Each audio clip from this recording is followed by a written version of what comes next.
Hey, this is Ryan Torpea, and you're listening to Rock Paper Podcast. Rock Paper Podcast. Scissors beat paper, paper covers rock. Rock beats scissors, Shane covers non-stop. Never know what new kind of guest that he's got coming at you. Live and direct on the spot. Could be rock, folk, country, or hip-hop, jazz. All kind of folks that he has. Could be an artist or a comedian to make you laugh on the Rock Paper Podcast. double-decker fudge round, rolling round town. Shane coming at you live and direct from ground zero. He's your hero, he's your bestie. Rock Paper Podcast with Shane Presley.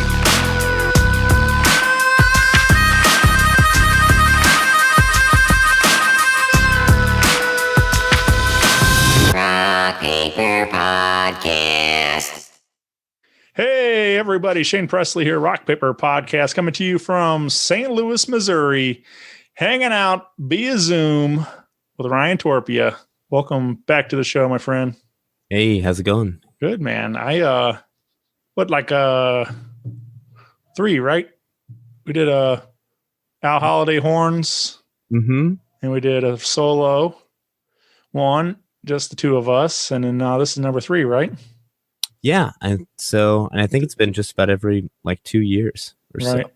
Yeah, last appeared, I think we introduced you as a solo artist on this show in August 2019. We kind of, which was a lot of fun to kind of get into that. And then, of course, like I said, I just like to, it's cool to kind of have these things, look back at it, where you were and where you are now and stuff, kind of document the growth in there and things. And obviously, it's going to be a weird one being that 2020 put a hold on everything, but we are, I feel like this year, 2021, is going to definitely present a lot of great albums and all kinds of things that, because people had some downtime to write and everything else. And I'm hoping that's the case.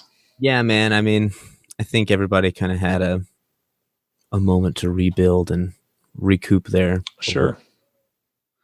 Yeah, hit the old reset button.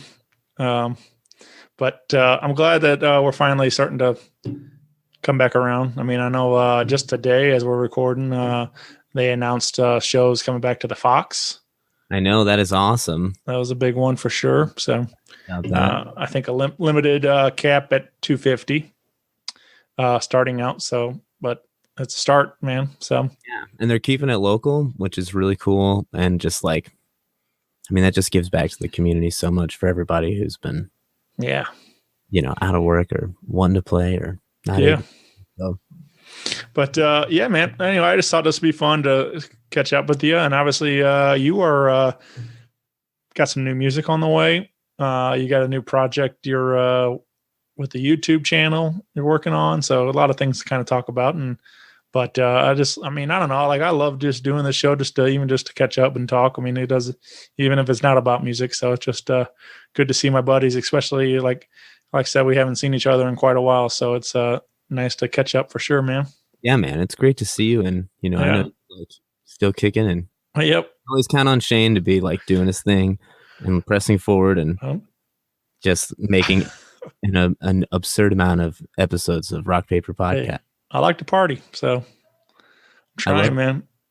I'm trying to keep on hustling, trying to make some things happen. And I'm thankful that I did have Zoom and I learned how to make this work for me with, to a high quality and stuff. I was kind of afraid what these might be like, but Zoom's been definitely a lifesaver trying to keep the podcast alive and stuff throughout this time. So, yeah, man. I mean, what a tool. Yeah. Education, dude. If you're teaching music lessons or just teaching it all, you're using Zoom. Right. A lot. Yeah. It's definitely, it's kind of crazy that, everybody's kind of learning new technologies, but you've been forced to have to try to adapt. Otherwise, just not going to happen. So, but yeah, man, I've been able to link up with people around the country now doing this show, which is fun to kind of expand the brand a little bit. So that's, one thing I've been, thankful for also for everything. I've been more people that some artists are, stuck at home. So they have some more free time to do some silly podcast in St. Louis. And so it's been I've been trying to utilize that as much as I can. Yeah, man. I mean, you were also trending in France. I don't know how that works, but yeah, I chart. The show regularly charts on Apple Podcast in France for somehow. I don't know how, but I'll take it. Like, oh, St. Louis. Yeah, Saint Louis. Right. That's the only thing I can come up with is like maybe they just see that and I don't. But they're staying. You know what I mean? Yeah, and then, it's continuous. Like I think it was. I think I guess so. I get a monthly or a weekly printout thing from the service and it said I was like number 33 on Apple Podcasts this week. So I'm like, I don't know. That's awesome, man. Maybe I'll take it, but I think it's funny, but it's funny. Yeah. I mean, your success is funny because you've just been doing it. You're such a humble, perfect guy. It would just be funny to me if I kind of told John Beebe, but like if I just went to France one time and I'm like, just like, the Beatles over there or something like that, like just, because like go out to eat. Yeah. Right. Get a cup of coffee. Like Shane. Yeah. Right. Just finally came to visit. So anyway, but you, what about you, man? You've been, you've been hunkered down in the basement working on some tunage, right? Yeah. Last year, kind of at the beginning before really the pandemic had even started, I had been working on doing a lot more stuff at home and just trying to cut things by myself. And so I put out a couple songs in like January and March that I were done completely like just down here. So I've been working on the basement a lot and I've been collecting stuff for years and learning stuff for years. And then when we got locked down, I was like, well, man, I'm just going to kind of double down on this stuff. This is kind of a great time to learn, expound upon some skills. And I had been like mixing and recording stuff since like late high school with some friends. I had a band that we had like bought a studio rig together and had some people like help us out with that. And so it was like I always had some access in the beginning, and then it was like when that band broke up, we all kind of split. One guy took the gear, he just like bought it out, and then it's like, man, so I've kind of been slowly building up a rig through college and stuff, and now it's like, okay, now I'm really gonna go hard and just learning with and practicing those skills, and it's a totally different thing besides playing music, right? Playing an instrument. Yeah, I was just kind of having the conversation the other day with some friends, and like, I've been doing a lot of recording, especially live, live performance stuff on the show, and some of the stuff I'm actually quite proud of. Like I'm like shocked myself sometimes at how good it is because I don't have any professional training at all. I'm just a fan. I'm just a guy that bought a couple mics and tried to figure out how to make it sound okay, and so for me, when I have something that I'm like, damn, that actually really good. Like, it's just a nice surprise and it feels good. But I just wish that I would have learned that this was something I was like truly passionate about in high school and stuff. I was like, if I, at the time, I really didn't. Well, I still don't know what I want to do when I grow up. But at the time, like, you talk to your guidance counselors and all this stuff like that, and trying to figure out where you want to go through in college and all these kind of things. And it's just like, but I didn't really know that music and especially recording would have been something I was as passionate about. So it's kind of, not that it's ever too late, but I just kind of wish that I would have been able to do this, 10, 15 years ago and stuff. So. Yeah, I just did a kind of like a master class, I guess, at my old high school in their music tech class. So it was cool. I got to go back and kind of, through Zoom and talk to my old teachers and just talk to people who were sitting in some of the same chairs I was sitting in and like curious about music and how to continue in it. And it's like so much, I think, especially when you're like young and you're in high school and you're like looking at rock stars and you're like, that's cool. We kind of forget that it's like, oh, you don't have to be like famous to be in the music industry. And you don't even have to really like play an instrument to be a part of the music industry. It's a really multifaceted thing. and getting into production is just as big a part, and like, you know, there's, if not more, demand for that than the entertainers themselves. You know what I mean? It's like, especially now, look at this, like the boom of just podcasting, which you were way ahead of the game on. Look at that. You're like, oh, you guys, yeah, sure, come, yeah, start a podcast. Go ahead. You're welcome. Go ahead, please. Right. It's like, you know, that's, everybody's out here having to do some sort of content creation now. Yeah. And then, you know, you've seen so many musicians in the community kind of like pick up those skills too, just to be able to do it for themselves at home. Yeah. Yeah, man. I like, and especially like, everybody's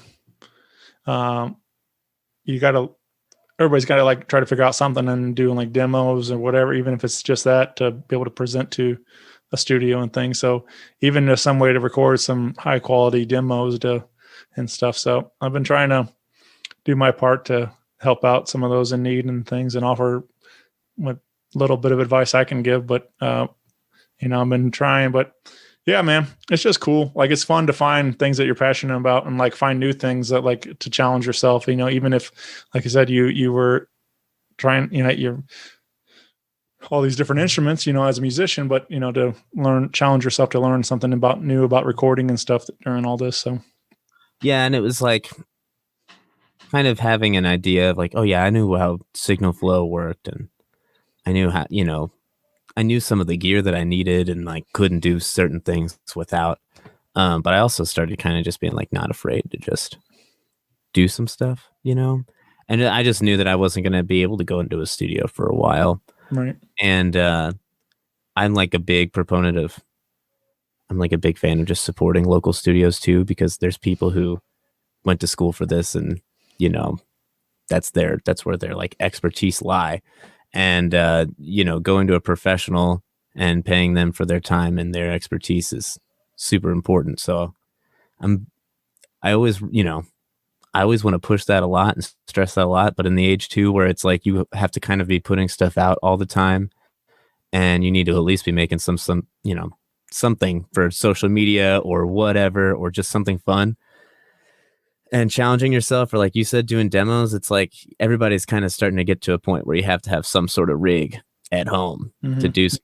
And I had been collecting stuff for so long that it was like, okay, now it's really time to dive in. And I'm stuck at home. I'm more surrounded by the stuff, and let's get it set up and just make a record. Let's do some stuff. There you go. Well, we talked about a song, and you released this one before, like, what are you talking about, or before everything really kind of shut down? But I think we played the acoustic version on this show, right? Write the Song. Yeah, so that was like one of the first original tunes that I did. I did that with Song Day Afternoon. Right. Sent you that, and that was a song that like I always initially had like bigger plans for. So that was one of the first things I did here. I just took the same little guitar part and laid it down, and then I went through and started just tracking every instrument on it. And I had friends that I wanted to reach out to like do stuff on it, and the timing didn't work out. And I was like, man, I've been really wanting to challenge myself to do a whole tune by myself. And I was really inspired by Paul McCartney's first solo album. I found out he did everything on that album by himself. So I was like, I'm just going to go for it. And then,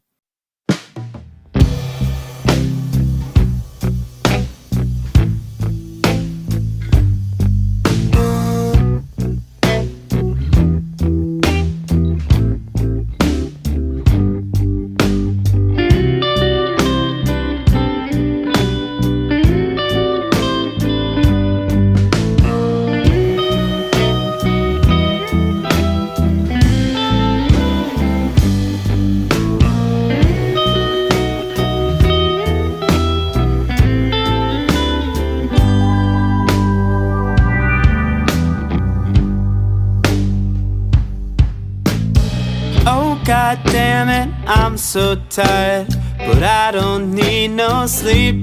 Yeah, I just wanna write the song that gets you to come back to me. No, I'm not impatient, I don't need it all right now, but I just wanna write the song that gets you back to me somehow. Yeah, I just wanna write the song that gets you back to me somehow.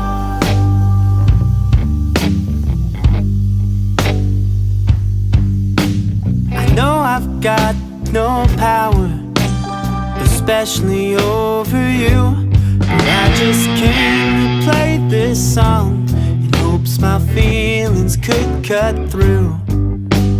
No, I didn't bring flowers, I hardly had money for the bus, but I just came to play this song in hopes you won't forget about us. Yeah, I just came to play this song in hopes you won't forget about us.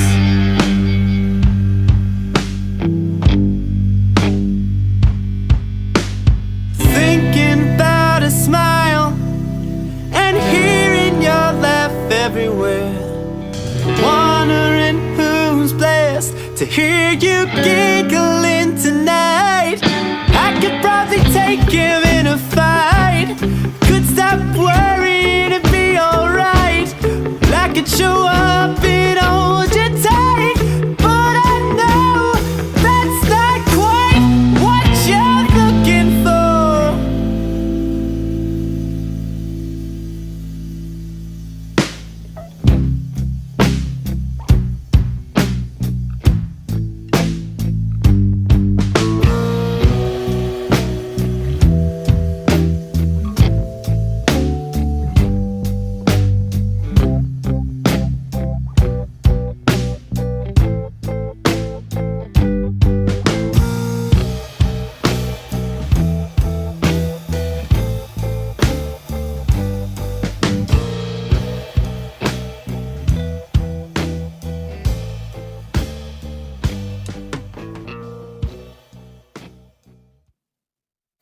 I had done a few mixes on that, and I was just not vibing on it, and I'd been listening to the song way too much. So I sent it to Kevin Buckley and was like, hey, I recorded this in my basement, and I know you record a lot of stuff in your basement. I love the way you make things sound. I'd love, to have you mix this tune so I'm not the only person putting ears on it. And he made it sound great. So I was really happy with how that turned out. And so I released that like back in September, this kind of full band version. Yeah, man. This so I guess what is he so Kevin gets the mixing and mastering credits for this. Yes. Or yeah, I tried to find him on ASCAP. yeah, Maybe I did. I think I actually did. yeah. He's got the credits. It's not making any money. You know what I mean? I'll pay Kevin. I'll buy him a Big Mac. There you go. Yeah, very talented, man. That's cool that you reached out and got at least some kind of collaboration on this track. So, but yeah, man, I think that's super cool that you're able to do that. Like, especially like I said, having let alone the equipment and to do so, but the knowledge and the talent to be able to do the guitars, vocals, drums, whatever you need, the horns or something, whatever the track calls for. I just find that I can't even do one of those things. So like the fact that you can do all those, like, I'm envious. Someone told me a long time ago, well, jack of all trades, master of none. And I was like, I don't need to be a master of anything. Right. I'm very content. I can get what I want done. A master, exactly. But drums are hard. That doesn't mean I didn't sit there and do 40 drum takes. Yeah. Because that's like, there's just some things that it's like you don't get to touch them as much, or you don't have as much of a feel for them as much as you'd want to work on it. Yeah. Yeah, man. But I heard that story about Paul McCartney, and I find that very inspiring also, that just again another guy that's like, we know him as a singer, songwriter, and played bass, and the fact that he also drummed too and everything for the record and all that, like, it's like it's just it's funny how I've just one of my favorite things doing this show, like with the guys that you kind of like see in one light and you learn like, oh, they can do so much more than what I know them for. It's like, I think we kind of had a similar discussion the first time you came on the show, because I really only knew you through playing with Al Holliday and, playing horns. And so I'd seen you play keys and before and things, but, it's like, I'm just like, it's just cool to see you in all these different other lights, that especially stepping up as a front man for your own project and everything else. So I just, it's just funny how you kind of get stuck in that one light, or one thing, like, or you think of like Dave Grohl as the drummer for drummer for Nirvana. And then turns out, oh, he's a great singer and guitar player too. And so I was just watching a video, talking about Dave Grohl's like songwriting, and this guy, YouTuber guy, is going through it, and he's watching the clip, how they do now, and it's going back and forth. And then Dave Grohl goes, yeah, and I don't really know what chord this is. And he paused the video and goes, I've been watching a lot of Dave Grohl interviews, and he says that in literally every single one. He says that he doesn't know how to play the guitar. And it's like, bro, you kind of like know how to play the guitar. Right. Like pretty clearly, a little bit about playing the guitar. You got more hits on the radio than a lot of folks that I know that are amazing at guitar. But then that's, he's got a feel for it. Right. It's figuring something out. But yeah, man, well, speaking of YouTube, you've been kind of developing your Torp Talks? Yeah, I've been doing that, and it's like, I don't know. I really was to practice like editing chops, because sure, I'm doing a lot of video editing work and engineering at Midcoast Media. I know you just talked to Chris. Yeah, shout out to Chris. And I had met Chris through the pandemic doing a stream for Gavin, and then I was like, hey, do you guys need people? And he goes, yeah, you should come by the studio and see it sometime. And I had basically done this remote stream for Gavin to them, and I thought that their setup was just really, really cool.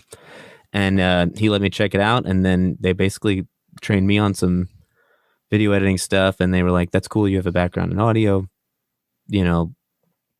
we can kind of help you fill the gaps. And then I just gotten into video editing a lot because I thought that was kind of a skill I was going to need. And then I was like, man, I've always kind of wanted to do the talking head YouTube show thing, and I kind of just always need more footage to practice editing on. And I wanted to there's like a certain like YouTuber, like like a production style to like every YouTuber video. And it's like, it crops in and out a few times between everything they say, and a meme comes through at a certain time, and they're always just doing goofy stuff. So I thought that was like I thought that was going to be an imperative skill to have, be able to edit YouTube videos. And I was like, I'll just do my own for a little bit. Yeah. And so it's just been talking about music stuff, and I'm out of school now. I'm getting bored.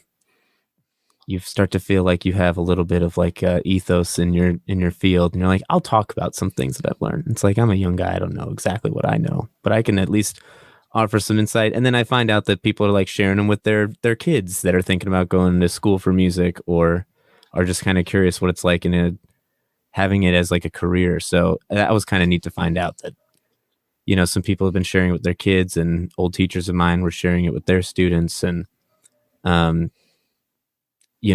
I'm kind of trying to keep going with that and just keep giving advice and doing music as a career. Yeah, man. That's one of the craziest things about the internet, like, is you do these things and you don't know where they're going to wind up.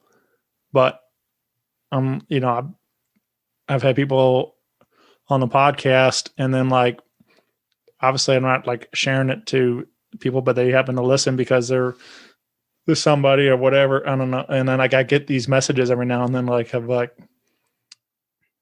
had one in particular I'm thinking about. This was this girl. My friend was telling a story about this. They used to go hunting on this property with this guy and all this stuff. And they used to, like, he was a big influence on them growing up and all this stuff. Like, and he's telling this long story, and then this girl messaged me. She's like, that was my dad he's talking about. And I'm like, well, like, and like, it made her cry hearing these stories about him and all this stuff. And I was like, so it was just a really cool thing that I could help be a part of that moment for her. You know, totally had no idea that she was going to listen or anything like that. So like, it's just cool that you put something out there and they can make an impact on somebody's day, you know, just even if it's as simple as a, you know, YouTube video and stuff. So you never know, man. You never know who's going to watch these things. Yeah, you have no idea. And it's like, I think, especially now, you know, people are starting to talk about this a lot, but like placing your worth or your value in like numbers, like likes and shares and all that sort of stuff. And that's kind of hard because when you're trying to do something like what we're doing, like make music or podcast or, you know, make any sort of content like that, it's like you want to be genuine and you want to do your thing, but you like, you know, in a sense you do kind of want the likes and the views and stuff, but it's like where's the line where I'm like, I shouldn't like feel bad, you know, what number is really going to like make me feel whole? I can't like assign any value to that as much. And then, so it's like, I think this has been a good year for everybody kind of figuring out where they stand with that. And for me, it's been kind of figuring like, oh, you have no idea who you're going to touch. And, you know, every little single one of those numbers is like a real person and they have feelings and that's like, that's an incredibly surreal feeling. And it doesn't, you know, you can't really assign worth to that. And it's like, how humbling is that it's like any number of person listen to something that I made. Right. Yeah. There's hundreds, thousands, millions, whatever. I don't know, tons of shows out there to listen to. And the fact that you want to spend some time of your day listening to my stuff, like, hey, I appreciate that. So yeah, it means a lot. And then, and it's this beautiful circle right. of love where, you know, it's like, oh wow, listening to something Shane made my heart. Right. And because it warmed my heart, that warms Shane's heart. Yeah, man. That's like, what a beautiful circle right there. You couldn't ask for anything better. Yeah, man. Well, you can go ahead and help Ryan out and click that, or yeah, I guess you should say smash that subscribe button, right? That's what everybody says. Yeah, subscribe, ring the bell, yeah, hit the like button. I don't know. I'm experimenting with different YouTube isms. Yeah, it just makes it, like I said, everybody's kind of there's definitely a trend where it seems like there's a lot of repeat of everybody somebody does it and it's like the cool thing, and then everybody tries to do that one thing or whatever it is. And someone told me there's like it might be a Simpsons episode or something, but like a child gets way too addicted to YouTube and they like put her down to sleep and they're like, good night, and she's like, make sure to like, comment, and subscribe. Yes. I don't know if that's, and someone told me that was a news story, and then someone told me it was a Simpsons episode, so I'm not really sure. I mean, it very well could be. It could be both, honestly. The Simpsons probably did it first. So the Simpsons did it first, and then it happened in real life. Right. That's the other trend. I'm sure there's some YouTube mythology surrounding that out there. Yeah. You ever get into that stuff, like any conspiracy theories or anything like that? Like, there's some weird stuff, especially involving Simpsons, like them predicting the future. Yeah, I've heard that. That's some wild stuff. There's like some very eerie similarities that they have put in their show that have almost like identically happened in real life, and it's like, I don't know. It's very strange. You know, conspiracies. Yeah. Conspiracy. I think conspiracies are a conspiracy. Yeah. You know, where they're like, you know, by distracting you with conspiracy theories, they're keeping you away from the real issues. Yeah. The real stuff you don't know about. Do you have any particular favorite conspiracy theory or just something that makes you laugh thinking about? I think anything Alex Jones says kind of makes me laugh a lot. Yeah. That's like, I feel like everything Alex Jones says is kind of like a conspiracy theory a little bit. And the frog thing was funny. Okay. Do you ever listen to Coast to Coast? No. What? Yeah, Garrett Ranji turned me on to that show, and I think I know a few guys in Now Holiday used to listen to it too, and it would come on really late, and it would just be, people calling in and being like, I saw Bigfoot. Yeah. I saw him on 44 walking through Eureka, or and it's all that, and it's always people just come in with the least empirical evidence that you could ever come into. Right. Yeah, I don't know, and it's also it's a radio show, so we can't really present a lot of photos or anything like that. Yeah. There's my friend Adam Ray, comedian. He's got a joke he did about like that, how like that during the pandemic he started watching that Finding Bigfoot show, and how like there's like so many seasons of it or whatever, and like they're still out there looking, like they never haven't found them, but there's all these episodes and all this recording of them out there looking for them and stuff, and it just was really funny how like he said something like some guy, one of the clips was like some guy just like goes to like the edge of the something cliff or whatever, and he's like, woo, or something, and he goes, nope, he's not down there, and like on it. It's like, I guess that's I've always wanted to make the music for shows like that, because the music in those shows is really the only thing that tells you whether or not they think Bigfoot is near or not. Right. Because it's always just dark in the woods. But the only, they just start shaking the camera. It's like, these things come in. Like these big drums. It's like, oh my gosh, we see him. And then everything winds down and there's like a big note. And it's like, I think he got away. Every time. Or it was just a raccoon. Yep. I think actually one of my favorite conspiracy theories, I don't know if it's like, I guess, a conspiracy theory as much as a mystery. I got really into mysteries over the pandemic and like binged a lot of weird content like that. And have you ever heard of the DB Cooper? Just like through movies and stuff. Like never, I haven't really like done any proper researching or anything. But yeah, it's just an interesting thing. This guy gets a plane and then he says he has a bomb, and then they don't. And then I guess he didn't have one. It was fake or something, but they give him another plane. He jumps off with 2 parachutes in the middle of the night, like 500 miles away from where he said he wanted to be dropped off. And there's no way he could be alive. So I don't know, it's just an interesting thing. But I feel like if you really gave this guy this much money, you'd see like a noticeable bump in the economy somewhere, wherever he went. Right. Unless he's spending responsibly. Always spend your stimulus check responsibly. Yeah. I had some buddies doing a show called Anything But Credible, and they would go at like one of their like reoccurring segments was always like a goofy conspiracy theory that they either came up with, or something. A lot of them were stuff they just found on the internet doing research or whatever, but they never really like took them too seriously. They just was more for fun. And one of them in particular caught my attention on there one day was about the movie Frozen, and that like because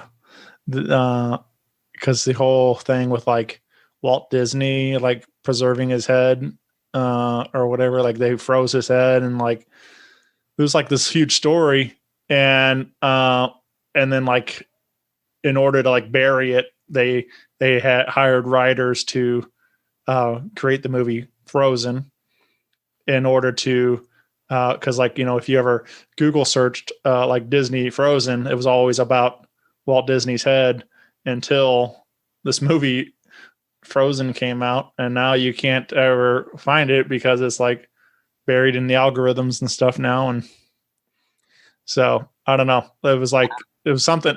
It was crazy enough, and I was like, you know what? I wouldn't put it past them, but like it's just. That's what they pay those Imagineers for. Yeah, man. right. They come up with that stuff. It's not just electrical and mechanical engineering. They're really good new PR scenarios. Yeah. Imagineers. Is that how do you say it? Imagineers? Sure. I don't know. What a moniker. Yeah. I love it. But That reminds me of the like Ed, Ed and Eddie conspiracy. Did you ever watch Ed, Ed and Eddie? I mean, I know of it, but I don't know if I ever really like watched it. Like I've probably seen like something of it, but it's kind of a little after me. Yeah, it's just it's a cartoon about a bunch of kids who are always trying to scam people, right?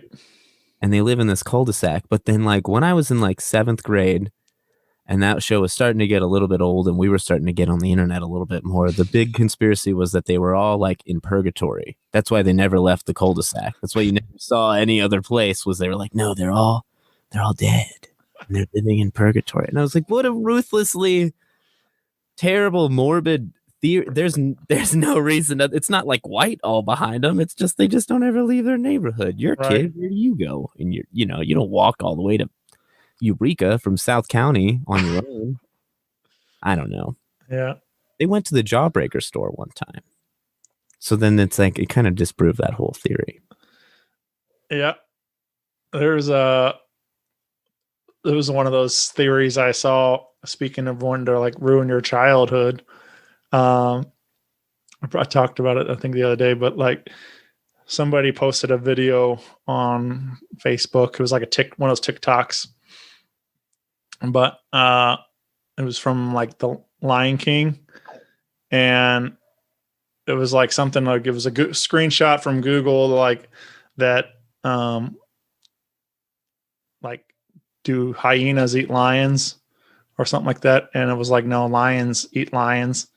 And then like there's the scene where Mufasa dies, and you see it cuts to Scar sitting there with like the skull, and you realize Scar is the one that ate him, and he's making him talk and stuff. And it was like, holy shit, like this got really dark, like real fast. Like, I was like, I didn't notice it until that video pointed it out, and it might be just his theory or whatever, but it was very convincing and very convincing. I mean, that all checks out to me. Yeah, I don't know, but it was it's a little brutal, but that's metal as hell. Yeah, but I mean, that's the thing. Like to think that like we all watched. I mean, obviously it was sad already, but then like to see it like take that dark of a turn, like that his own brother would eat him. Like, but well, times were hard on the planet. And right, there was a drought, wasn't there? There was there was an issue with water and life. So sometimes you got to eat your brother. Yeah, sometimes. So now that we've ruined everybody's childhood, talking about these crazy stories, let's I don't know how to transition out of here, but let's liven up the mood a little bit with a new Ryan Torpea song. This is Baby Let Me Love You. And man, I don't know, you gave me a little sneak peek at this thing the other day, and I'm really digging it, man. It's a lot of fun. It's catchy, and especially like, I don't know, just it's fun for me to sing along to.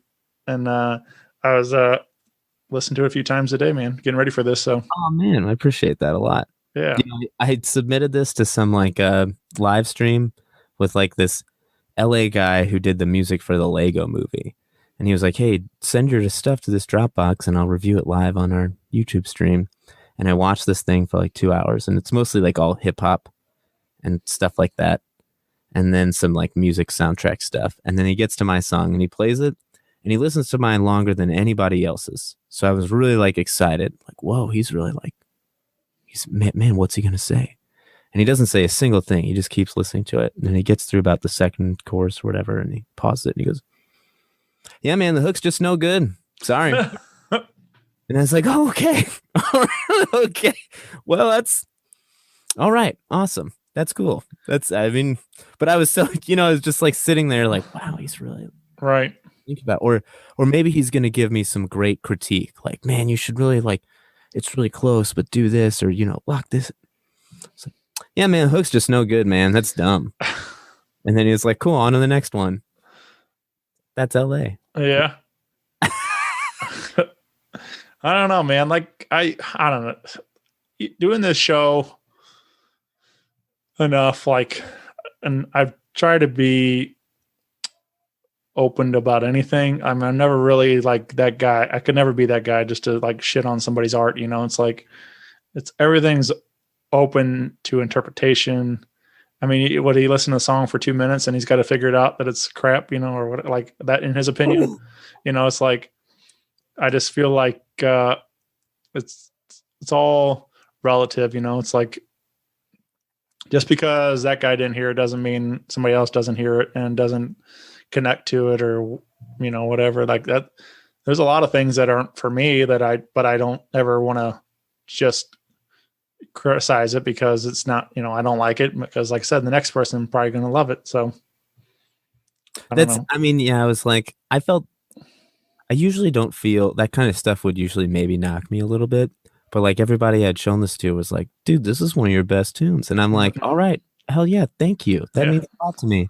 And then I kind of expected the LA guy to, you know, you go in wanting critique, right? You know, that's what you expect. And I was happy to get it. I was like, okay, cool. I won't send it over that way. We'll just put this out around town and right. Folks dig the STL-ness of it. But this, you know, it was just really funny. Like he didn't even have any sort of critique or anything in depth. He was just like, nah. It's a no from me, dog. I kind of enjoyed that stuff. That's like that kind of stuff always motivated me so much growing up. I mean, you got to like you got to appreciate a guy that can just tell you straight up as it is. Like, and if people ask me my, like, you know, if you want my opinion, I might tell you I don't know what my opinion, you know, holds any weight or anything. But if you want me to tell you, I can give you some, like, maybe this, maybe that, or whatever. I try to like not just tell everybody, oh, it's great, because again, like, as if somebody, especially somebody's demo or something like that, you want a little bit of critique, you want some advice on something, or you know, but I don't think it does any good just to say it's no good, you know, or whatever. But it never does. You know, it's like I teach people. I teach songwriting to people. I've done that at School Rock. I've done it through lessons and stuff. So it's like I've always known, like I've told people their songs are bad before, for sure. Right. I've said that they're not very good or whatever, but I tell them why. And I tell them I don't think it's very good about it. And it's like, and then I say always at the end, but who, you know, screw me, man. What do I know? You can put this out tomorrow and make $1 million and leave it behind. And, you know, I mean, there's all sorts of those stories too. Like, record labels want you to push a certain sync, you know, that you hear all these great classic rock bands or whatever, and they all like had that song that like the labels told them, no, this one's garbage, and then that's the one that they put out, and it's like the hit and runaway single, and it's like, or the one that's the fan favorite that everybody sings every night of the concert and stuff, like, you know, it's like, it's just you never know. People think they know it all, but you really have no idea what people are gonna respond to until you put it out there. So but I do like this one. I think it's fun. It's like a little bit more kind of reggae kind of feel to it, a little bit, something like that, like in that vein of, you know, not like full on, you know, Bob Marley or whatever, but just kind of got that kind of feel good vibe to it. Get the up. Yeah. Yeah. I don't know. It was just different. And I kind of was just, I've written so many sad songs. You knew me in the sad boy band. Back then too, and I'm proud of those songs. I am still proud of those songs, but I'm 26 now, Shane. It's time to let the cloud pass sometimes, you know. Right.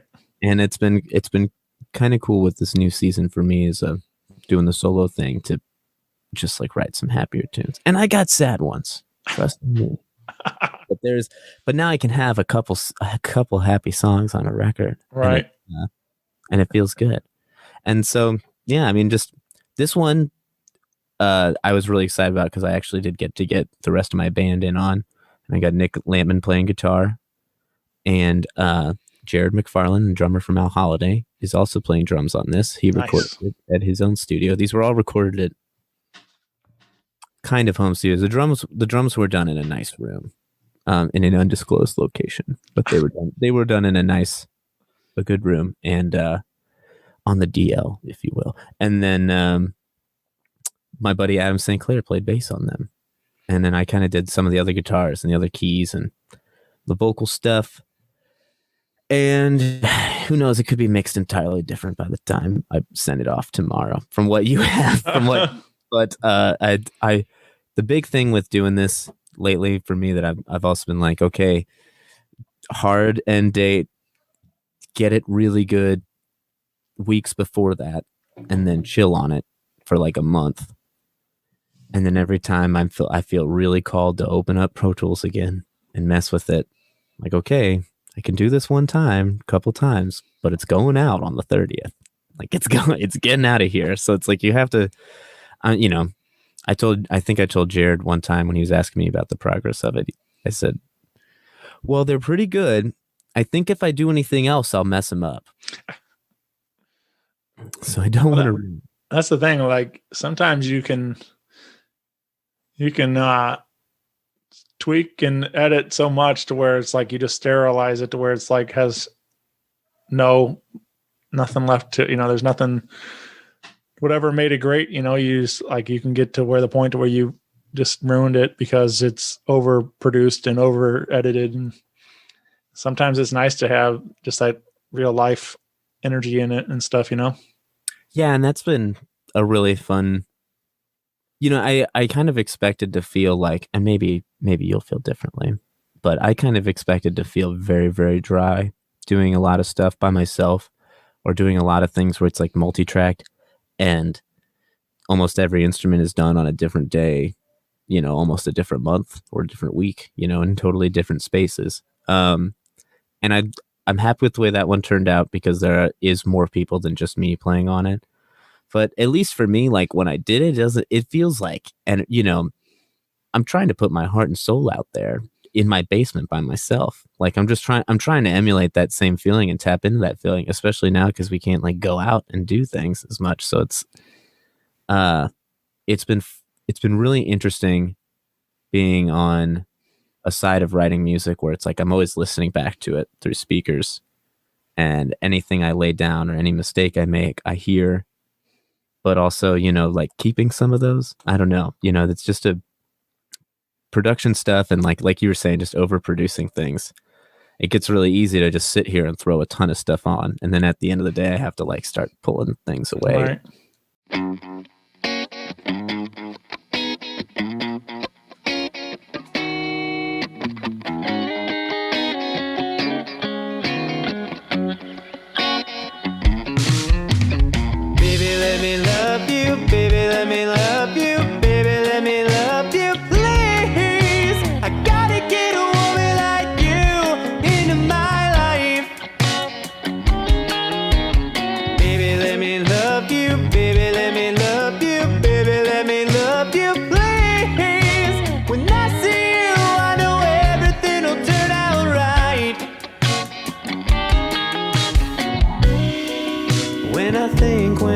About you walking through that door, I know exactly what I was waiting for. And you dream about this for 15 years, and then the dream walks in and takes away your fears. Baby, let me love you, baby, let me love you, baby, let me love you.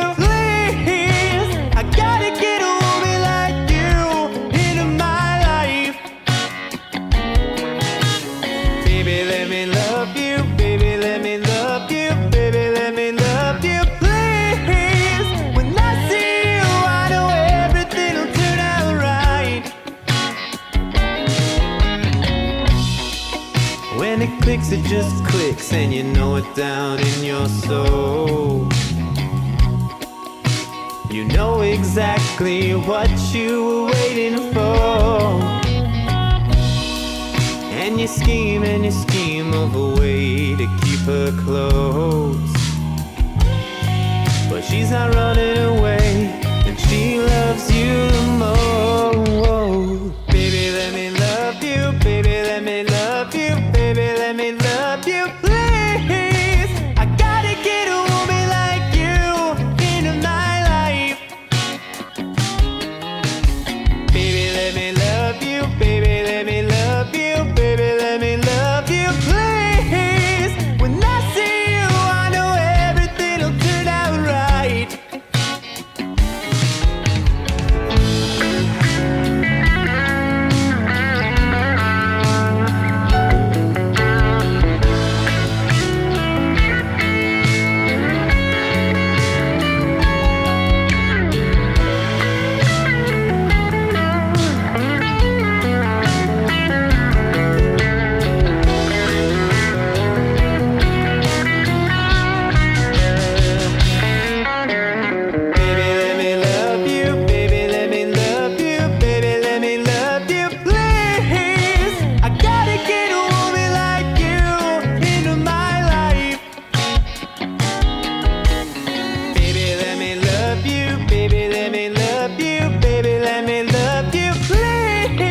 So what about the story in this song? Is do you anything come to mind about these lyrics? Like, well, with Baby Let Me Love You, that was kind of just a really, I don't know, it's just a happy little song. I was just like, I love my lady. She's a good gal. And I can't wait. She's a great gal. And it's just kind of the joy of that, and like just kind of realizing how grateful you are. Being locked with Alex. Oh yeah. Alexandra Sinclair. Yep. And St. Louis Sweetheart. The St. Louis Sweetheart. The St. Louis Siren. Yeah. And we've been like at home together for the past year, and you're a married man and you live at home with your wife, and you've been in close proximity with each other for a year. And it's like, man, if we can do this, we could do anything. Oh my gosh. Like, this is, we've made it through the storm, and just going through the hardships of this season together, I don't know, you just get this kind of added perspective of like, everything kind of sucks a lot around me, but I can be really jubilant about the fact that I've got a person to kind of get through the suck with. Yeah. And that's and it just feels good. Do you guys ever see help co-write or any of this stuff yet? Or you guys or do you both just prefer to do your own thing? Yeah, we've pretty much just mostly done our own thing. And we've kind of like been in different styles and different veins. And then we also worked together with Al, and we've worked together in a few different other kind of projects and settings and stuff. And that's something we've been talking about a lot too. And Alex picked up teaching again at a middle school this year. So she was really busy and has kind of been, still going to school and doing that kind of grind. So now that I've kind of have the basement set up a lot, we haven't done as much collaborating together because we're just both really, really busy. Right. But we do like record a lot of stuff like together on some things. If she needs trumpet for something, I'll play on those sorts of things. Or like we were working with a friend of hers in kind of producing a track. So like I was engineering, you'd say. I was running the computer while she played some really awesome stuff on the keyboards, and I had kind of like made some backing tracks with drums and bass and guitar stuff for that, and then she'd lay something out over it and do some vocals. And so we've been working on that guy. That will be kind of coming out soon. But yeah, we're just kind of trying to head into a season now too, where it's like I want to start having folks over as things get better and more folks are getting vaccinated. I got my vax. I got the jab. I'm getting my second in a few weeks. Yeah, I'm still waiting on number 2. Yes, it's a long wait. It feels like an eternity. And you also get a little like puffy chest. You're like, I got one in me. What can't I do? Really? And I wear my mask everywhere I go. My friend Channing wrote on. He called it the Fauci ouchie, and I laughed really hard at that. I thought that was. I like that a lot. Yeah. I was just telling a student of mine the other day, like, major props to Dr. Fauci because, for one, he's really worked his butt off, but two, his notoriety in the past year has gone up 1 billion-fold. In the past 30 years, this man's been working for a long time, right? And he's just, now he's a household name, and you could see that in the interviews, I think, and I think he's a great guy. Don't get me wrong, but I think I feel good. I feel happy for him. Where now you see him on these interviews. It's been a year, and he's like, "Hey, well, yes, I'm Dr. Fauci, and live concerts. I think we could have him back by September." Everybody cheers, and he's like, "Yeah, I'm Dr. Fauci. You're welcome. You're welcome. Yeah. All right, doing a great job. I got to give it to the man." But it's like, imagine how they feel at dinner, family dinner now. He's just got a little bit of swagger in his step. Sure. He's like, man, working this job really paid off. I did I mean, he had Brad Pitt play him on SNL. So I mean, like, I feel like he probably feels like he made it now. Yeah, that's like, I think the only thing that would really round that off for me is if like Leo did something in my stead. Right. That would be. I'm a bigger Leo fan, but that's Leonardo DiCaprio. So that's who you would cast as the in the biopic. Yeah, I've seen him with long hair in like Catch Me If You Can. It's a little straight. I've got the real curly hair, but I think if he went to bed with curlers on, he could probably get a pretty close look. And then he'd probably have to like get socked in the face a few times to look like me, because Leo's a very pretty looking guy. But I would be honored. I just think he's an amazing thespian. Oh yeah. Yeah, man. I watched Inception the other night on Netflix, and like, I don't know, it's just it's a wild one for sure, but yeah, there's not much that guy can't do. I also watched Django Unchained a little bit ago too, and another great character he plays. So, dude, and then what's the movie, The Revenant? Oh yeah. Oh my god. Yeah. I couldn't believe that I was like, wow, this is amazing. This is like kind of based on a true story. Someone actually went through this. But what's really amazing is that Leonardo DiCaprio then put himself through it and simulated it. And that's pretty wild. Right. Yeah, they were saying some of the stories like that, how he insisted on doing it exactly how it was, like, nearly freezing to death out there and stuff. And I don't know. I mean, I want to believe it's probably all true, but he's our generation's Marlon Brando. Yeah. Yeah, now. Yeah, man. One of the best for sure, man. What? All right, we got one more tune we want to leak out there for you, and this is a song called Westward, and I haven't heard this one yet, but you wanted to share it on the show.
new place it's the same. When I packed my bags and I joined you on this journey, I left my things behind and become more worldly. No, I knew the promised land just didn't exist. I still believe.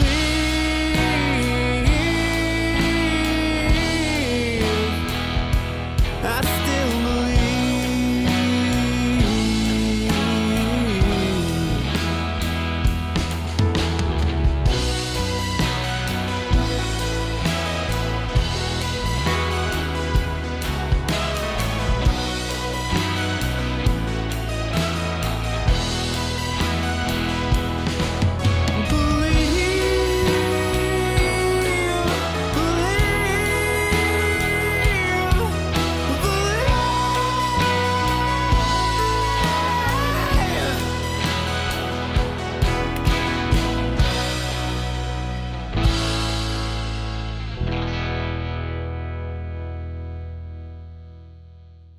This Yeah. is like the B side, you said, right? Yeah, so this is kind of the B-side tune. So the title of this weird EP thing is called Whatever Happened to A-Side, B-Sides. And I just kind of miss that aesthetic. I know everybody's been like putting out singles and stuff, and if I work on like one song at a time, I start to hate the song. To be quite frank, you just start to hate it, and then you get it done, and you're like you view it very objectively, and that's awesome. And there's like this certain amount of disconnect, and that happened with a couple tunes that I worked on, and it's like I just didn't want to play them anymore. And so I kind of started working on things in pairs, and I think I like that. But also, I just miss the A-side, B-side aesthetic. You know, you put out a couple songs, you have one that leads the charge. You have one that's kind of different and complements it. And so Baby Let Me Love You is the poppier, happy, just feel good joy song. And Westward, I would say, is not, it's not sad or anything, but this was kind of inspired about when the Capitol got stormed this past year. Well, not this past year. I just a couple months ago. Wow. Living in this bubble. I have no idea what time is anymore. That was only 2 months ago. Oh my God. So when that happened, I just kind of like couldn't believe it. It just kind of like threw me. And I guess I kind of had also seen it coming in a weird way. No matter how you felt about anything, nowadays you could feel divisiveness. So there was like a noose on the White House steps and just some really vile things that I saw. And, you're like being a teacher and like having to talk to people. It's like, kids were scared. They're like confused and they see that. And that's, and it's like, what is going on in this place that I live? And, that kind of just realization hit me that it's like, oh man, and on top of everything else that's gone on in the past year, with, what happened to George Floyd. And I mean, really what's just happened to Black people in our country. I was just kind of inspired to kind of write this story song. So that all sounds really, I know that's kind of serious and kind of heavy. And the tune itself kind of represents this more like driving, joyful thing. But it's the story of like imagining me, myself, or this character driving and seeing someone on the side of the road and picking them up, and it's like, hey, where are you going? It's like hitchhiker. And they're like, hey, I'm trying to go west. I'm going west. And this person says, okay, well, I'm trying to go to California. That's a little cliche, don't you think? You can see I don't like LA. I mean, I like it a lot. I'll go. If someone wants to buy me a ticket, I'll go. Right. But, and then, this woman responds, she goes, no, we're not going there. We're going a lot farther west than that. And it's this journey of like trying to leave this place. And in that place to me is like being here, you know, being in this country right now where just there's just so much going on. And it just tries to tackle those issues where it's like, I don't want to be in a place where these awful things can happen to people and where awful things can be said to people. And, but also like in that journey, you kind of realize that it just might not exist. Like bad people are going to always exist and bad things are always going to be said, but we still have this kind of hope to like try to attain, you know, better all the time. And there wouldn't be a reason not to, because, you know, it's not a moot point just because this perfect utopian thing where everyone's nice doesn't exist. That's not, you know, that's not the end goal. We couldn't get there, but that doesn't mean you can't just try to be a better person and try to make a better place to live in all the time. So that's really what this song kind of means to me. And so in the sense of the B-side thing, I thought that was a little heavy. And I don't want to push my beliefs on people and put it in their face. But I think the story sounds a little bit more nuanced than the way I just told it. Yeah. But at least I hope so. It comes off a little bit more nuanced, but you know, it's just kind of chasing after this dream of like equality and equity and, you know, this kind of almost ignorant optimism that's like, it's worth having. Ignorance is bliss. They're right, you know, a little bit. And not ignorant in the sense of like turning a blind eye to the issues, but chasing after an ideal is okay. Yeah, man. That's some pretty heavy stuff though, man. Like, but at least I like that, like you're saying, there's still hope. It's optimistic, you know, it's not, you know, there's so. Yeah, man, I feel like, you know, for a while, for the past like little while, I've been saying, hey, you know, it's just the pendulum swinging this way and it goes that way. And I felt like things weren't just bad and like, you know, politically or economically or whatever, but like you could just tell like things were bad for folks. And I could tell in my friends, like it just seemed like everybody was kind of like getting kicked while they were down already for a long time, you know, several years. And it was just like, and I just would say it's like, it's just a bad moon. The pendulum's just swinging. It's just going the other way right now.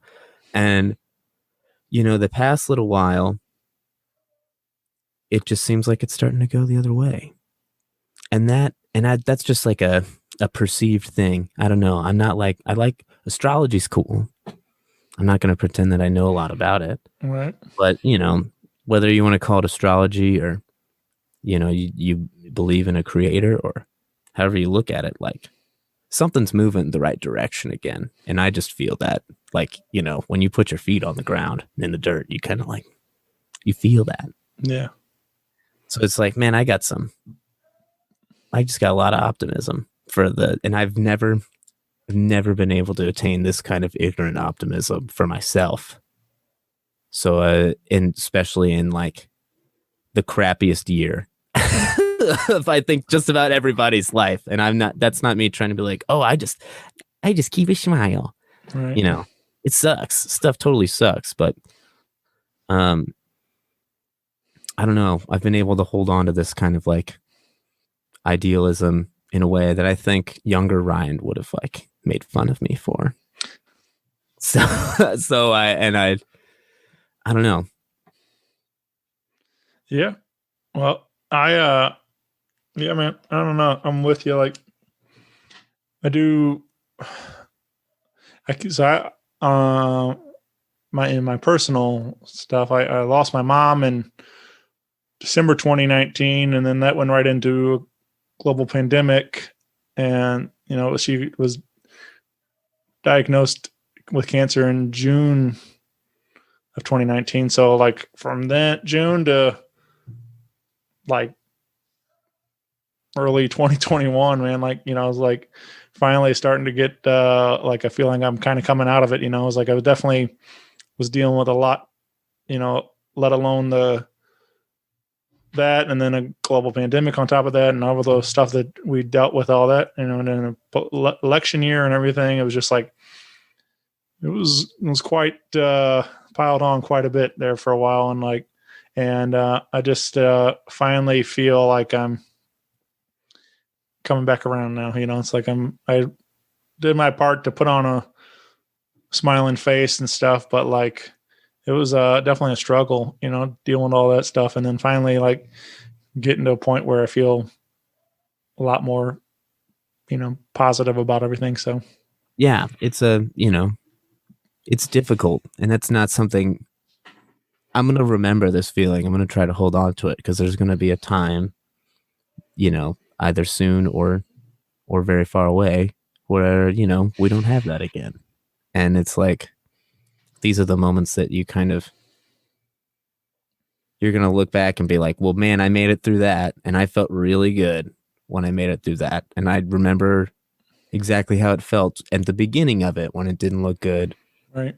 And now, and that's like, I think the number one thing you learn like from getting older is it's like, you just get kicked in the face over and over again, and then things get better. And then over time, by the time you're a little bit more of a grown person, you're like, you get kicked in the face and you're like, God, yeah, I get kicked in the face sometimes. All right. That's a thing that happens. That's like why people say life sucks. It's not because life actually sucks. It's because like just stuff happens. And it's just like, yeah, life sucks. You're right. You get kicked in the face. You'll be fine. Yeah. Like eventually. Yep. You get bigger and stronger from it. Yeah, man. Super Saiyan. Yeah. Yeah. It's what doesn't kill you makes you stronger. Yeah. I think what a funny adage to use for the entire basis of an anime power. I think Kelly Clarkson said that. Someone should do a crossover with Kelly Clarkson and Dragon Ball Z. I think that would be it. Perfect. What doesn't kill you makes you stronger. With the yellow hair spiking up. There it is. That's $1 million. That's going to be on your YouTube channel, man. Check it out. Oh yeah, I'll have to. I still have Skillshare for like 2 more months, so that might be. I'll just type that into Skillshare. How do you add Super Saiyan hair? How do I add Super Saiyan hair to Kelly Clarkson specifically? Right. I see you've been on your photoshopping skills, or maybe you're using Illustrator, or maybe you're using Microsoft Paint. You've been making some memes. Most of that stuff's just done through my phone. That's wicked. Yeah. Me bored at work and goofing off and making silly things on my phone. Oh man, they're fun. You're a master at taking those heads. Yeah. And putting them on things that they don't lift up the picture of John BB holding your head. Oh yeah. I've been working with John for like 3 months over that, Yeah. I see him and he's in the conference room when I come in, and like we're friendly with each other. I think we like each other. I like you a lot, John, if you're listening. And then I see that. Then I see this picture of him holding you as a baby child, and it's beautiful and disturbing all at the same time. That's good art. Yeah. All right. So that one in particular, I was trying to find a good photo of John, and I couldn't really find.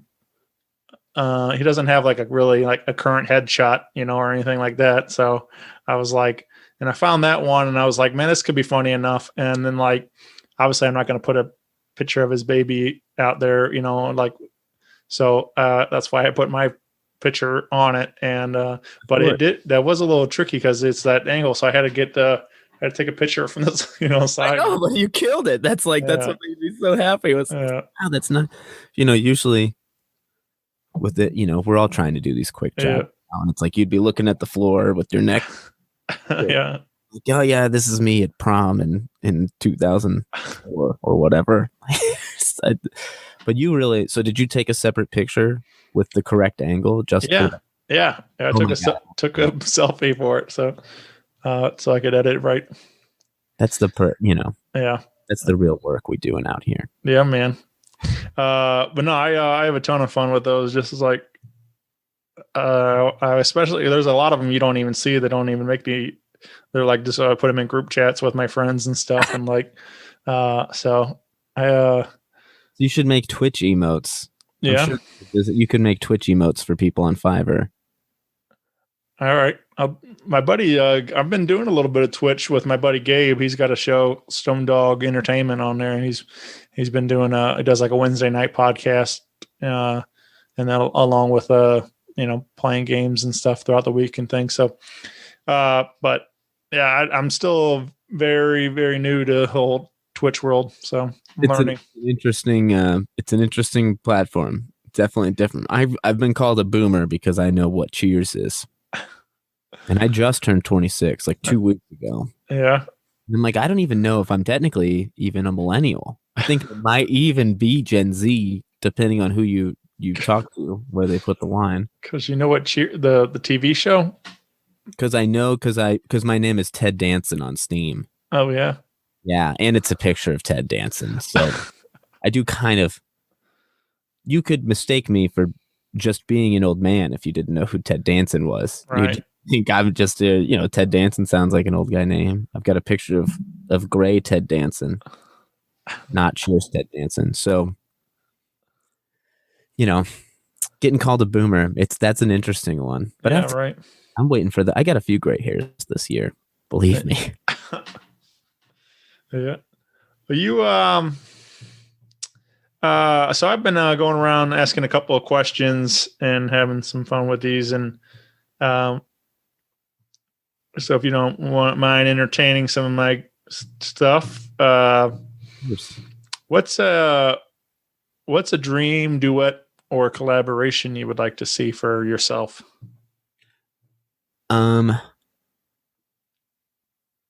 Well, I've been thinking about this a lot lately, actually, so it's funny you would ask, but there's John Mayer just got back on TikTok, or just got on TikTok, and I just kind of got on TikTok a couple months ago. My name is Life O'Rye. Follow. TikTok, that's been really interesting because I've reached out. I've been connecting and getting a lot of fans from like all over. And then this one guy that went to my high school found me. Like I just showed up in his algorithm, which was weird.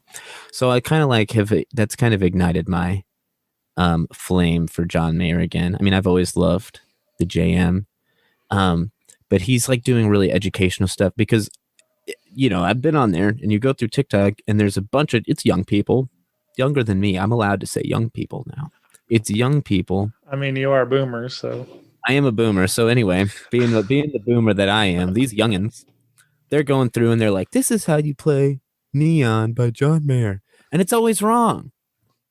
All these guitar players, a lot of great musicians, some of them with many, many, many thousands of followers, all wrong. Or they'll go, hey, here's this really cool chord progression you should play. And they put the chords on the screen and they're all wrong. And the chords are wrong. And I'm like, I sit and I pull out my guitar and I'm like, that's not what you're playing at all. So John Mayer has been going through and like correcting these misunderstandings about his tunes. And he'll like give these, he's connecting them to music theory. And he's just like making great education, like real stuff, talking about the guitar and talking about his tunes, but trying to like connect dots for people that want to get a little bit more serious about music, Yeah. And he'll say, and he'll like play it. And then he'll go, what it's not is not separate notes. It's not, he's like, it's all one fluid motion. And I'm playing 16th notes the whole time. Am I right? And he gives these like detailed things. So it's like, man, I want to work with John Mayer so bad. As far as like a modern person that like by the time maybe I could make any sort of name for myself, they'd still be around. Because I'd love to do something with Paul McCartney. And I'm a huge Paul McCartney fan. But no one's going to know about me. And if I'm lucky, and they do know about me, I may be 45 and I love Paul McCartney, but I can't realistically, unless they freeze him and then the Beatles make a movie called Frozen, right, to dispel the rumors about freezing Paul McCartney. I don't know if I'm going to have the opportunity to. I bet you could probably do one of those like Tupac kind of situations with. I mean, I'm sure Paul McCartney has like so many unreleased songs that like just records so much stuff. And the technology is only getting better now. Right. I bet you could like, man, now that's a thought. I might message Paul McCartney and ask him about that. Yeah. Just give me all your old demos that you never finished. Yeah, please give me your masters. I would love that. That would be awesome if you could just with those. Yeah. And Wolfpack, those guys I've been taking lessons with someone who writes songs for Wolfpack and very cool. Does that sort of thing. So it's been a cool guy to connect with. When you were talking about TikTok and all the notes wrong, it just made me think about how funny it would be if people like if they were wrong, but like on purpose. And then like when somebody's like actually trying to do it and then they do like, it's like a Rickroll kind of thing. Like they just turns out they're playing that song or something like that. Hustling. Yeah. That would be pretty funny to find out. Like you're trying to actually learn the song and then, but you play it through and you realize that they got you. That would, that might be my next claim to fame. Yeah. There you go, man. I'll credit you with that. $1 million idea right there. Or you can be like, Matt Bosler, and it turns out it's just Brantley Gilbert's "Read Me My Rights." It's like you've been seeing his videos, right? I don't know if I've seen that more recent video. Well, he does the same video. It's the same, like the same song every time. Like, and now are you talking? He does Smooth in this? No, he does. It's a Brantley Gilbert song that he started to just as him lip syncing to it, and now he recorded his own version of the song, like in a synth cover of the Brantley Gilbert song. So, the thing about Matt Basler is that ever since he took almost all of his clothes off at the Smooth show, whenever he's brought up, unless I'm looking at a picture of him while I'm talking to him, I like see him in his underwear. So any story someone says, I imagine him doing in his underwear. Well, follow him on TikTok. You can see even more of him in his underwear usually his nipples are doing something funny. Yeah, well, you know how we feel about that. Here. Yeah, right. Yeah, but he's highly entertaining. I downloaded TikTok for a little while just to follow him, and then I got bored with the platform and I deleted it. So, but maybe I'll get back on there and start following you too. And I'm kind of bad. Like sometimes I only post things to TikTok. Yeah. And I don't interact with the community enough. I mean, I talk with people who like comment like on my stuff, and I see people and I'll say stuff on their thing sometimes, but I'm never really like scrolling through there. Yeah, I just like I try to find I've gotten on several playlists from just scrolling. All right. We're like, hey, comment your name and your song and we'll put you on this playlist. I'm like, well, why would we not do that? And then that's helped out a lot actually. It's nice.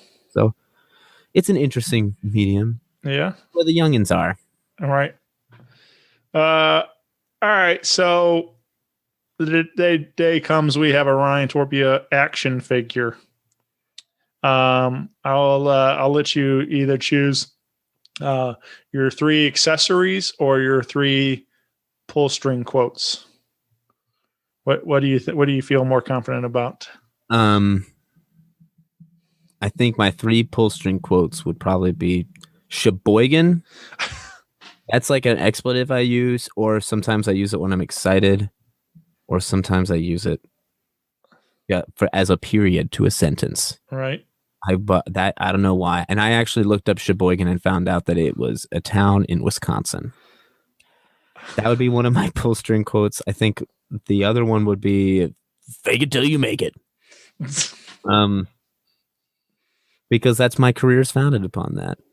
I'm qualified, but if I didn't like fake it till I make it, I wouldn't have gotten the opportunity to prove how qualified I am. You know what I mean? So that's, and then I guess my third thing, a pull string quote would be, darn, because that happened. I stub my toe a lot, and I make a lot of my own things, I fix a lot of my own things, and I break a lot of my own things, as we discovered with my computer earlier that decided to die on me. Right. Is that what you just say darn and Darn, yeah. The kids will be disappointed. These are the worst. What does Sheboygan mean? I think Sheboygan actually would get it some sales. All right. Because nothing else would say that. There's no doll that would say that. Right. Definitely would be huge in Sheboygan. I'm thinking so. Is there Toys R Us still open in Sheboygan? Maybe. Well, I'll contact the distributors. Right. If not, we're bringing it back.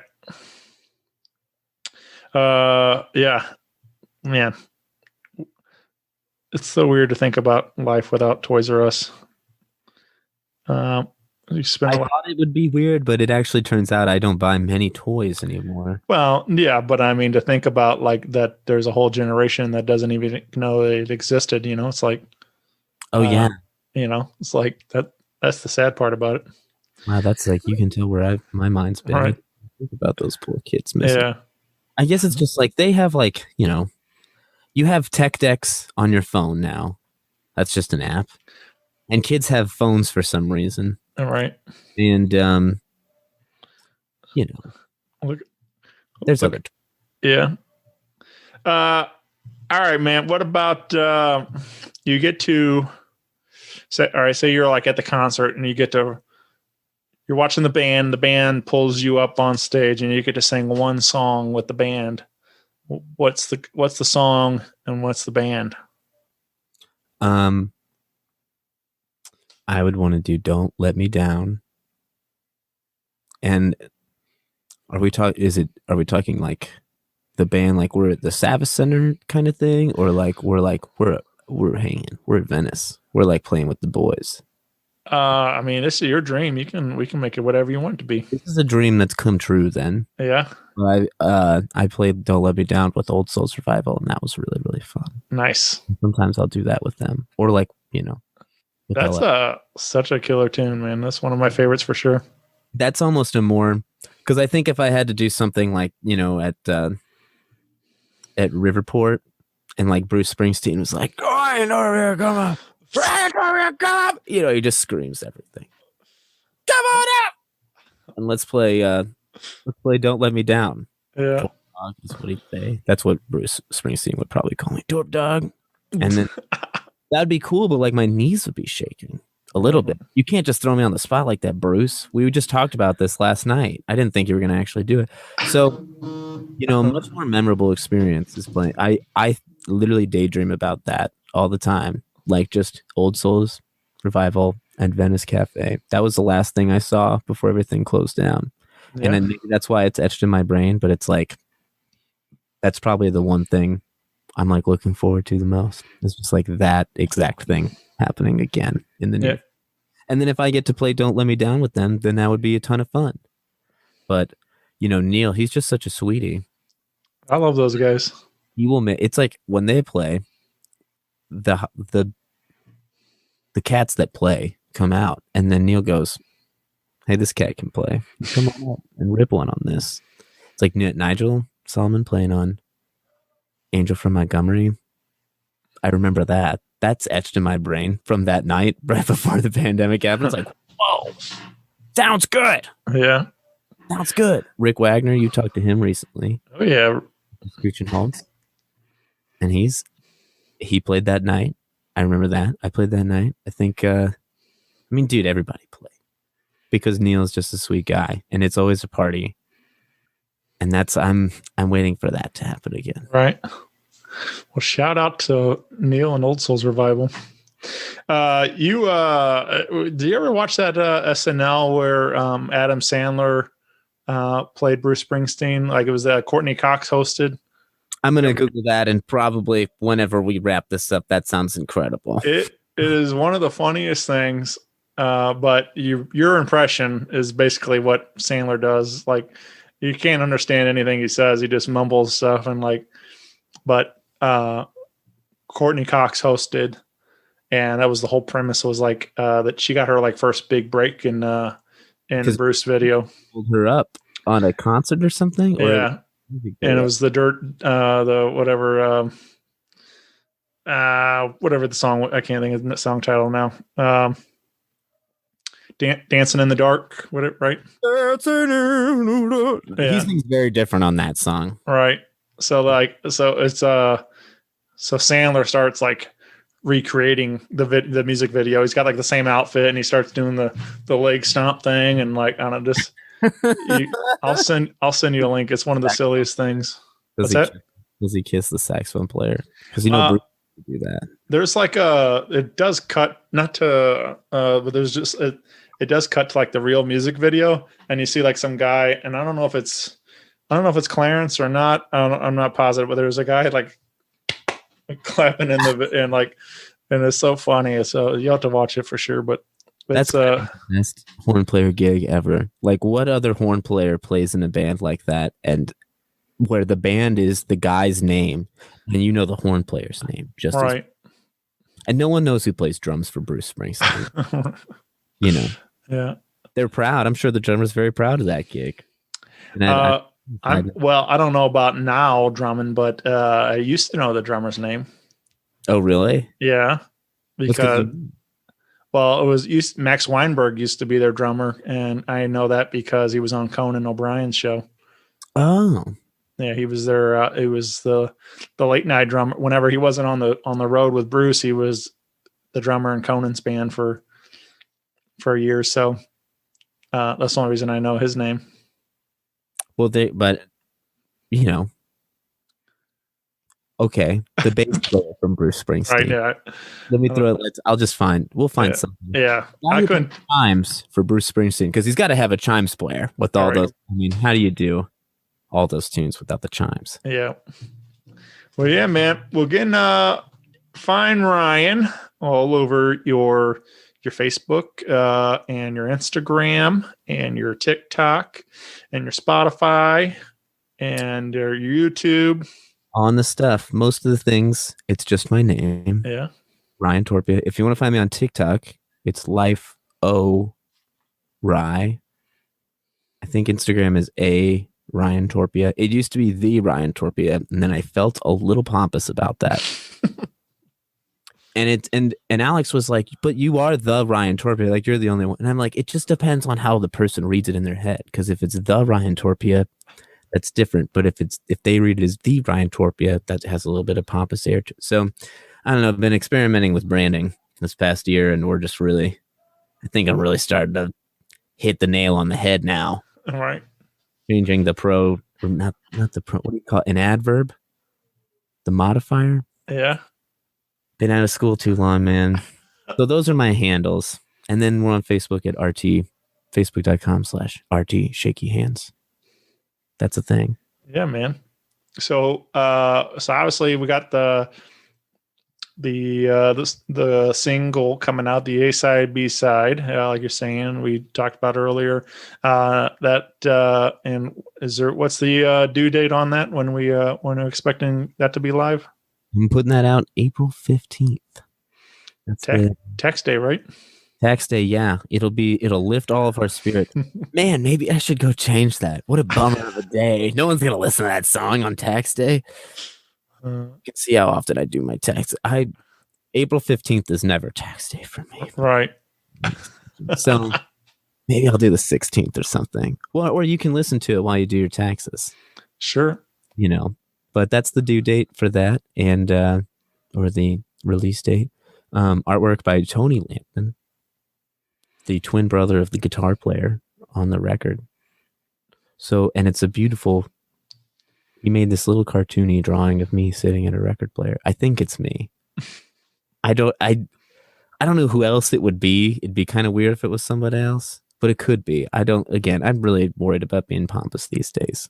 So I don't want to be full of myself and assume it's me. It's a cool drawing, though. I'm really proud of his art. It's the character of Ryan. That's what you have to treat it like. It's not you. It's this character that you play. It's a character. Like, his hair isn't as curly as mine in the drawing. Right. But if Leonardo DiCaprio was going to play me in a movie, this is what the cartoon drawing of Leonardo DiCaprio portraying me. Yeah, exactly. Boom. I'm glad we're keeping it simple here. Yep. Well, it's been so dude. fun talking, man. It's been a ton of fun tonight, man. I'm glad we got to make this happen. Yes, and I'm sure we'll be seeing more of each other soon. I'm hoping. I sure hope so, man. We got, like I said, things are coming around. A lot more shows happening. Patios are opening up with the warmer weather coming back, and so I'm sure you'll be seeing me popping up at some random Ryan Torpea show somewhere soon. So Trying to make it happen, and I've been reaching out to some people trying to book some cool stuff for this summer. So I'm really excited, and I want to travel around dressed up as Michael McDonald. That's a project I'm hoping to do this summer too. I'm not kidding. Yeah. If you know anybody interested,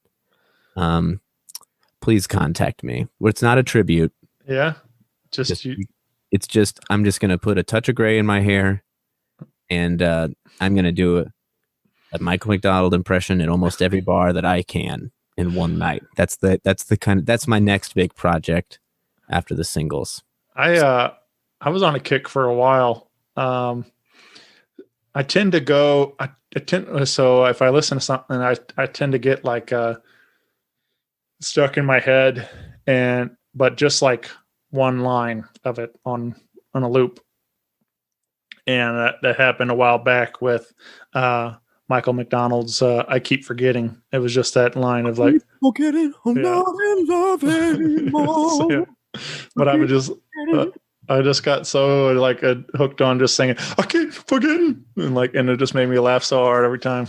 It's beautiful, and I love his voice. I love it. There's something about it that's like, it's very impressionable. Like it makes an impression on you, and you can do an impression of it. Yeah. You came from some place back in long ago. Never really. I don't know. I'd love it. I just like that man's voice. And also, I love that. That's also Regulate from Warren G and Nate Dogg. That's the sample they use. Is I Keep Forgetting. Oh, I just watched the Biggie Smalls documentary, and they were talking about that. I just think it's funny to think that Warren G's sampling some Michael McDonald, man, but that's some grooves, dude. Yeah, it's a funky tune. But yeah, man, I think next time you come on, you better be dressed as Michael McDonald and just do the whole show in that voice. I think you should. All right. We'll let this come out. 6 weeks go by. A couple months go by, maybe. And then you announce that you're interviewing Michael McDonald on the show. All of a sudden, I got Michael McDonald booked on the show.